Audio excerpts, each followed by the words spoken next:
ဘောင်ခတ်ခံရပြီးထောင်ကျခဲ့ရသူတဦးဟာနေ့စဉ်နဲ့အမျှနှိပ်စက်မှုတွေကိုခံစားနေရတာကြောင့်ဘဝမှာမျောလင်းချက်လုံးဝပျောက်ဆုံးနေခဲ့ပါတယ်။ဒီနေ့မှာတော့သူဟာစားကျွင်းစားကြံအစားအစာတွေနဲ့ဟင်းချိုတွေကိုစုဆောင်းပြီးထောင်တွင်းကိုင်းကောင်းဆောင်စီကိုတက်တက်လျှောက်သွားခဲ့တဲ့ခေါင်းဆောင်ကသူ့ကိုအံ့ဩတုန်လှုပ်စွာကြည့်နေလုံးမှာပဲနောက်တစ်စက္ကန့်မှာပဲထိုလူဟာအစားအစာတွေကိုခေါင်းဆောင်ရဲ့ခေါင်းပေါ်ကိုလောင်းချလိုက်တဲ့ဒီပြုတ်မှုကြောင့်အားလုံးတောင့်တင်းသွားကြတဲ့ခေါင်းဆောင်ကသူ့လူတွေကိုအလင်း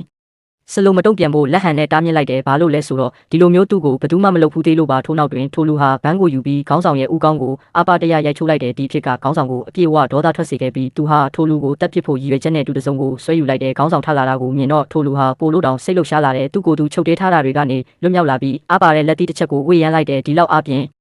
လိမ့်မယ်လို့သူမမျှော်လင့်ထားခဲ့ပါဘူးထိုလက်သီးချက်ဟာခေါင်းဆောင်ကိုချက်ချင်းမေ့မျောသွားစေခဲ့တဲ့ထောင်ထဲကလူတိုင်းအံ့အားသင့်သွားကြတဲ့ထိုလူကိုယ်တိုင်ကလည်းသူ့လက်သီးမှာဒီလောက်တောင်အင်အားရှိမှမသိခဲ့ပါဘူးဒီလိုနဲ့သူ့ရဲ့ပထမဆုံးကိုတက်တည်ဖို့ကြိုးပမ်းမှုဟာမအောင်မြင်ခဲ့ပါဘူးမကြခင်မှာပဲသူ့မျက်လုံးတွေဟာရင်ဘတ်မှာအနီရောင်တက်ကွတ်ဆင်ထားတဲ့အကျဉ်းသားတဦးစီရောက်သွားတဲ့ဒါဟာထောင်ထဲကနာမည်ဆိုးနဲ့ကြော်ကြားတဲ့စိတ်မမှန်တဲ့လူသက်သမားဖြစ်ပြီးအဆောင်တွေတောင်မှပေါ့